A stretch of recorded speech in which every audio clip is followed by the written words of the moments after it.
Hai teman-teman, pernah nggak sih kalian berpikir gimana caranya akar tanaman bisa menyerap nutrisi dari tanah?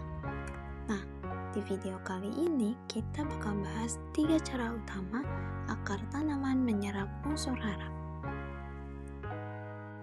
Mekanisme perpindahan hara dari kompleks jerapan atau larutan tanah ke akar dapat melalui beberapa cara, yaitu intersepsi akar, aliran massa, dan difusi. Pertama, kita bahas intersepsi akar.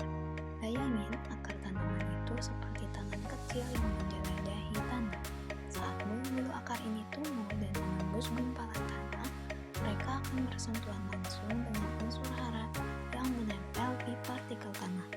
Nah, dari situlah akar bisa menangkap hara dalam bentuk ion yang ada di dalam tanah. Ion-ion hara ini lalu masuk ke dalam akar melalui lapisan luar yang disebut epidermis, terus melewati korteks sampai akhirnya di endodermis. Nah, di bagian ini ada lapisan khusus yang disebut pita Kaspari atau Kasparian strip.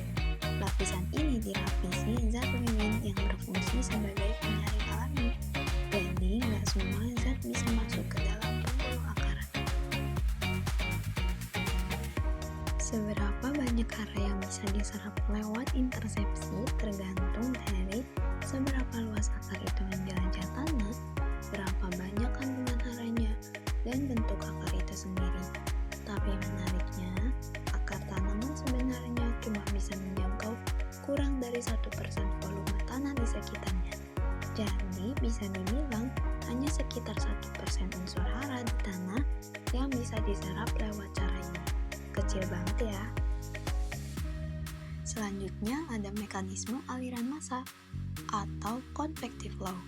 Kalau yang tadi akar menyentuh langsung unsur hara, mekanisme ini beda.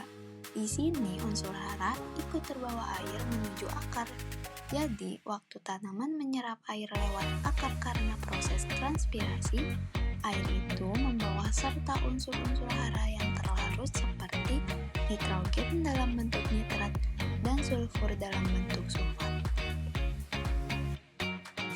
Cepat atau lambatnya penyerapan lewat aliran massa ini dipengaruhi oleh beberapa hal, yaitu kecepatan pelepasan hara ke larutan tanah, kemampuan tanah menyimpan dan melepas hara, jumlah air yang digunakan tanaman, dan kemampuan tanah menarik air dari pori-pori ke arah akar. Nah, setelah hujan, misalnya air gravitasi membantu mengalirkan hara lebih banyak ke akar. Tapi saat tanah kering, pergerakan air melalui pori-pori tanah melambat dan otomatis penyerapan hara juga ikut menurun. Nah, yang ketiga adalah difusi. Ini adalah mekanisme yang paling umum dan juga paling penting buat tanaman. Kalau yang tadi lewat air, yang ini karena perbedaan konsentrasi. Jadi, hara akan bergerak dari daerah yang kadar haranya tinggi, yakni di larutan tanah, ke daerah yang kadar haranya rendah, yaitu di dalam akar.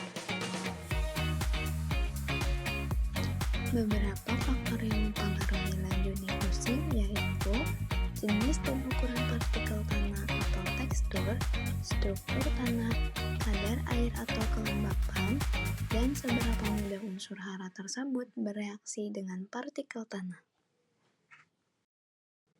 Nah, itu dia teman-teman beberapa proses terserapnya unsur hara oleh akar tumbuhan.